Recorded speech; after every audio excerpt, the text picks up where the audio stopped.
Hi, Anthony. How you doing? I'm doing good, Rhonda. Can you hear me okay? I hear you fine. I hear Good. you fine. I Um, just want to say it's a pleasure to see you. You look beautiful. and- Amazing. And thank you for putting this on and thank you for having me. well, it's very exciting. The newspaper's writing an article about this show, so hopefully they'll write about you. Not that you need any more press, but it never hurts because you've got a book out. We need to get that sold on Amazon. What's the name of your book? I forgot the name of it. It is You Get What You Pitch For, and it's You on get. Amazon. Yep. Well, boy, it is definitely the truth with you. Can you make it a little louder, Daddy Dog? It's just the volume's down. So you're fine. Just I need a little higher volume. Okay, so you have to tell everybody. Everybody knows shirt, OxyClean guy, handsome OxyClean, the pitch man. But what you've done in the last, is it 2 years now? Is it going on 2 years? Yeah, I had the idea at Labor Day 2018. So it's coming up on about just over 18 months, right about 18 months right now. And it's been an incredible pivot from my business, which is 25 years of selling stuff on TV. Starting off living in the back of my van back in the day, and then getting a break on HSN in my early 20s, and kind of cutting my teeth down at HSN, doing racking up thousands of hours of live TV. You know what that was like, and then teaming up with Billy Mays, God bless him, rest in peace, and then setting my production company up, and it's been a big success. And working with Billy and having the show on Discovery Channel, and then sort of after Billy passed away, I kind of sort of took a couple steps back, if you will, went back to my roots, went back into HSN, and have just been producing away and growing the company, and moved down to your neighborhood, down to St. Pete, which I love. I got about 20 employees full time that I love. Actually, Gene, one of your producers today, has been working with me on this new project, and yeah, I took a bit of a pivot about 18 months ago, and you know a little bit about it. Yeah, I do. And I mean, and we were just showing a picture of your beautiful daughter, and which you can talk more about because it's helping her too. So what I love is that a lot of things that you do, and as you have grown and I won't say rediscovered, but discovered yourself, just like I kind of reinvented myself from the bimbo. Well, I'm still got a little bit of that. You've like grown and reinvented and found health and wellness partially because of your daughter.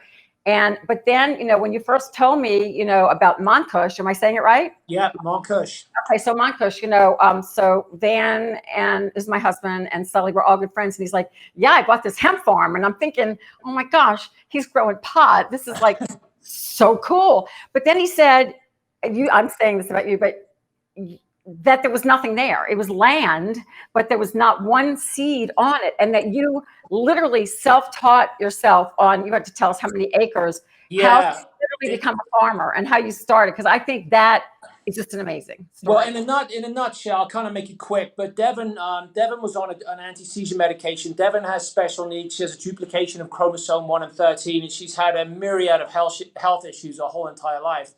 And she was on an anti-seizure medication called Keppra. And I don't want to say too many bad things about Keppra because there's a right place and a right time for the right drug. But the side effects for Devon were debilitating. Anyway, her mom kind of suggested to me, Brett, who, she said, what about trying, CBD and cannabis? And at first I was sort of like against it just because I didn't like the idea of my 7-year-old at the time walking around baked. And anyway, I slept on it and I thought, we got to try it. Anyway, we had amazing results with, and Brett is, she's a PhD in school psychology, so she really understands it. So I sort of let her just go to town on it. Anyway, Devon, we saw remarkable results with CBD and cannabis. So I found myself standing in the middle of a hemp farm, coincidentally, at Labor Day of 2018, and I just had an epiphany. I had a moment of clarity, and I'm like, I need to do this. This is the plan that has affected Devon. So I teamed up with an old friend of mine, Dave Christian, who's from Philadelphia, and we did Eco Challenge together with Mark Burnett, who you know through Barry. Major producers in Hollywood. Yeah, reality producers. I got Dave to come up to Vermont with me, and I said, "Listen, I'm thinking about doing this. I want to buy a hemp farm, and not only do I want to grow it, I want to know everything about it. I want to grow it, and I want to make it. And now I could have just gone to a manufacturer and put my name on it. That would have been the easy way to do it, but not me. I got to do it the most difficult way. So we bought a 116-acre farm with nothing on it, zero. Nada. And I know I've never grown anything except some tomatoes and some pumpkins. I've never farmed jack shit. I know shit about farming. So we bought 60,000 seeds, which turned out to be 75,000 seeds. Anyway, long story short, we managed to successfully germinate, plant, and grow and harvest and got our organic certification, 75,000 plants. And they were as tall as Christmas trees. If you come up at Labor Day last year, it was a sight to behold. I want to ask you a couple things. First of all, because most people didn't know, and I know I asked you this, hemp. It's like you told me that the pot plants or grass or whatever you call it, weed, there's a male and a female. But if you just grow one, it doesn't carry the drug part or the part. Right. Well, they're genetically engineered to be below 0.3% THC. So as long as we don't stress the plant, and that requires a lot of not enough water, not too much water, the right amount of fertigation, they all come in below 0.3% THC, which is federally legal. But that's a science. We found that that's a science in itself. But the thing is, they look like weed, they smell like weed, they feel like weed. If you walk into our farm, you'd think you were on a weed farm. I mean, you cannot tell the difference to look at, which makes it really cool. You know, if you come up and visit us, it's an amazing experience. Ask anyone who's been there. Anyway, we pulled it off. We laid 55 miles of irrigation. 55 miles of irrigation. We dug a well. We had airstreams up there. We hired anywhere from 10 to 200 people at one point. And we decided to push all our product into what's called rosin, which is we take a press and we actually press the flower. Now you have to understand, like 18 months ago, I knew nothing about farming, like zero. Today I'm on the front page of Grow magazine. That's so good. I don't know how that happens. You're an entrepreneur. I just had an article in Entrepreneur Magazine. Yeah, well, I think Rhonda, what I'm really grateful and what I found out is because I wanted to do this and I wanted to do it for real. I didn't want to just put my name on. I'm like, if I'm going to do this and I'm going to be taken seriously, I want to put some boots on. I want to go up there and I want to roll around in the dirt, drive a tractor, learn how to harrow, learn how to till, learn how to fertigate, learn how to lay drip in a plastic layer, drive all the tractors, the John Deeres, the New Hollands. So, and I'm really grateful because it's opened my eyes. I've got a great new business. We put together a great team. Jennifer Crawford is working with me on the project. Skip Borghese is working on the project with me. That's great. We put together a great team, and then when COVID came, we were about to go back in the ground, and the bit I've left out is the TV show. We filmed the TV show around the whole thing because I knew that I had a relationship with Tom Beers from Deadliest Catch, from Pitchman, and I knew that our journey would make great television, even if we made it or if we failed. I'm like this. CBD oil. I mean, we're just on the tip of it. People still don't know how to use it, and the fact that your daughter is like so perfect and what it can do. That, by the way, thank you. We got that is just so amazing. By the way, the fact that you learned not only how to grow it but to harvest it, and then you actually are now creating the oils now yourself. Yeah, we got our organic certification, and we just what we had to do is for the TV show and also in real life, we had to get our 2019 crop from Vermont to Phoenix. And we didn't want to ship it because a lot of our shipments get impounded. They just do. They just get impounded because it smells like weed, right? So like 50% of our shipments get impounded. So we had 300 kilos of high CBD rosin. So after about a month of being locked down, I said to my partner, Dave, and I called out Jonesy, my showrunner, and I said, you know what? We should do the rosin run. We should do it in the middle of a pandemic. We should drive up to Vermont. We'll get 2 airstreams and we'll hoof it across America with 300 kilos of rosin and we'll film it. It'll be like a cannonball run. It's running. But you decided to go by bicycle because you've been No. We didn't go by bike. No, I think no. So I bought an airstream. We got 2 pickup trucks and I drove from Florida in the middle of the pandemic. So when everyone was saying stay home, save a life, wash your hands. If I've seen that sign, I've seen it 1,000 times on the freeways. I'm sure. We drove from. I drove from Florida up to Vermont. Stopped in Richmond on the way up there. We spent 3 days in Vermont filming, and then we made the rosin run. We went from Vermont to Columbus, Columbus to Oh, Colby, Kansas, where we slept in a Walmart parking lot. Then we went to Vail for the night, slept at my buddy's house. Then we went from Vail down to Phoenix. And then, we missed Missouri. We got pulled up. We got pulled over by a cop in Kansas. Almost got arrested in Kansas, but we talked the way out of it. And then we rolled into Phoenix, and it was an amazing trip because, I bet. we're doing everything against what everyone's telling us to do. Like stay home, wash your hands, save a But life. you're being safe. I know you're being safe, and you're together. You're quarantining with your Well, crew.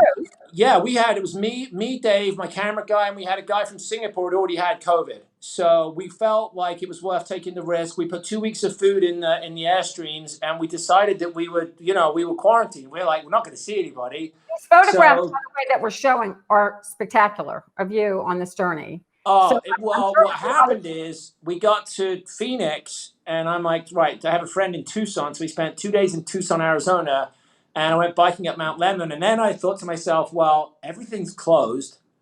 Like, there's nowhere to go. So we just continued the road trip, and we went all through the Mojave Desert, through Joshua Tree, into Malibu, up the PCH to Carmel, into Yosemite, to the Bonneville Salt Flats, through Lake Tahoe, Bonneville Salt Flats, up through Idaho, 2 days in Yellowstone, I want to go to Yellowstone. through the Badlands, down. We tried to get into Canada. That was hilarious. So I love that. I love this. First of all, it must be a lot of funny stuff. So, so the show is about your journey. yeah. Getting this done. So, and you've done 7 or 8 episodes or more. We have 14 episodes right now, 14 30-minute episodes, and I've seen the first 5. And I'm watching myself, right? So I'm not a good judge, but it's pretty funny. It's we are 2 knuckleheads who knew nothing about farming. So it's a comedy. It's a comedy because we're just fish out of water. But where do you see it? I mean, if you had a perfect place to sell it, or right now, what network or is Well, we're in talks with. I'll tell you, we're in talks with A&E right now, and Vice, and A&E, Vice, and FYI. But to be honest, there's a big there's no production right now. Like no one's producing anything, so new content's hot. So I just hope the show ends out at a great home. We have Tom Beers attached to it, and Tom has done Deadliest Catch and Ice Road Truckers and Storage Wars and Monster Garage. So I feel like I'm in good hands. We've done 99% of the heavy lifting now. So now we got some heavy hitters out in LA working on the post production. So and the finished goods are looking good. So it's been an interesting lockdown for me because I really wasn't locked down. But you've been at this. You've been out of town a lot because you haven't really been as that much on live television. You still do your OxyClean commercials, though, right? Still doing OxyClean, which is fantastic. I got a couple of exciting things happening in the cleaning world. Obviously, cleaning is hot right now. So cleaning is hot. Yes, you're on cleaning, seafood oils and cleaning. Yeah, and Real Pot. Wellness and cleaning. You don't have a couple of pot plants on the side, I guess.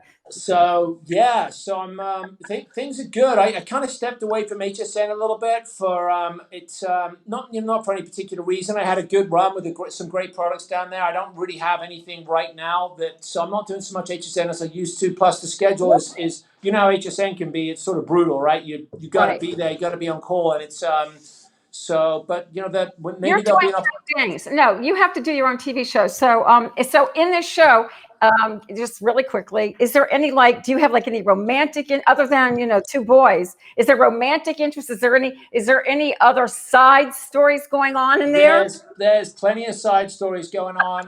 There may be some full frontal nudity.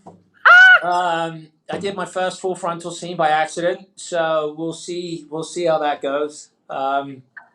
I was air drying in Arizona out in the desert, and somebody had a camera, and they got me air drying while I was outside my Airstream. Well, this is what sells. I mean, I know. I was on, television for many years. Sex sells. You got to let it out there now. So you may get a full frontal of Anthony. So I was very proud to do my first full frontal. Good. So I felt good. I feel like I think a lot of people will be looking forward to that. I know of a few around the neighborhood. People have been dying to see. I mean, it's I hope it'll probably be blurred out. I did tell anyone on my team. I said, "You share that footage with anybody, you're fired." But Yeah, we've got a great group of characters up on the farm in Vermont, and we're actually filming for season 2 already. We're actually filming there, so I can't tell you too much, but No, don't. No, this is going to go. First of all, let me tell you, I know they need content. No one's filming. You actually picked the perfect product, the perfect show, and the journey. I think it's like perfect timing, and the cleaning products that you have.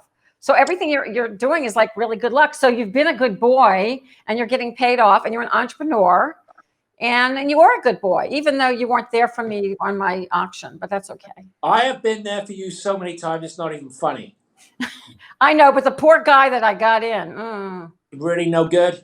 well, I mean, he does national ones, but you got to know the crowd. My best night ever with you was your 60th. That was a good time. That was a fun night. I really enjoyed that. And you always, every time that you came to my 50th, which was fantastic. I was so honored to have you there. A guest of honor. Because you don't get it. You're very selective where you hang out. I noticed that. You don't go you only go where you want to go. You and Daddy Dog. You know what's funny about you is you're this farmer now, which I love, and you really did, because you told us how you got your hands dirty, and then just being outdoors, what it meant to you. But this man, Anthony, who we call Sully, when I met him, he's a clubster. I mean, I met him before before he had his baby, before he had Devin. So I mean, going from that image of you, the party boy, to this image is really cool. I hope you have some of those old pictures of you from your party days. I do, yeah, I do. Listen, there's nothing like having a little girl, right? I have a little 9-year-old. Devon's 9 now. She's coming over tomorrow to go tubing. I've had to be very careful actually, because she's on the hit list for COVID. Right. So I've kind of kept her isolated with her mom, but she is coming over tomorrow, and we're going to try and go tubing outside your house. So we're around. If you see us out there tomorrow at 10 o'clock, we'll be out there tubing. I'll put my mask on. Well, listen, I love you. I'll let you go now, but thank you for catching us up. I mean, I'm so proud of you. Hopefully you're in town for a little bit so we can social distance from afar. We have had a couple of friends over from, swimming in the pool and stuff. Well, good. Well, listen, you look great, Rhonda. I've been past your house many times on the boat. Say hi to Daddy Dog for me. I will. Good luck. Please keep me in touch with everything. I will. Why don't you come up to the farm? You need to be in an episode. I want to be in an episode, and I want to be in an Airstream. Rhonda comes to the farm. It will be hilarious. It'll be like the Beverly Hillbillies. I love it. We have an Airstream for you. We have Airstream has actually sponsored our show, so we have 7 Airstreams on property. So if you want to come up and stay in one, I got one with your name on it. It's pink. I just told Daddy Dog, seriously, that I want an Airstream. Chuck's, our friend Chuck, he's getting one. I want one because I want to do what you just did. Maybe not as fast, but I'd like to do, because I think that's people are going to stay in the United States. It's incredible. I'll tell you what, to wrap it up, if I hadn't have had to come back, I wouldn't have come back. I would have done, it's like a land yacht. These things, if you kit them out, it's like having your own land yacht. You've got your own sheets, you've got your own bedding, you've got your own everything. And and you see the country. I think a lot of people are going to be doing that. And I want to go to Yellowstone Park. I'm going to tell Daddy Dog that immediately. I want to see a bear. Well, we saw it all. We were the only people at Yellowstone, like literally the only people. So yeah, they said the animals are all coming out, and now they're kind of, because they're opening it up. The animals are going back away. It's very cool though. But I love you. I wish you the best of luck. Please keep me in touch. Don't do anything without telling me. And Anthony Sullivan, everyone, also known as Sully, and we can't wait to see that full frontal nude in the MONTKUSH episode that will be out soon. Can't wait to see you, Rhonda. Stay well, stay healthy. I'm glad everything's good with you. You look wonderful, and congratulations on all your success as well. Love you, like your little sister or big sister. Love you. All right. Love you. Bye, honey. Bye. We are farmers.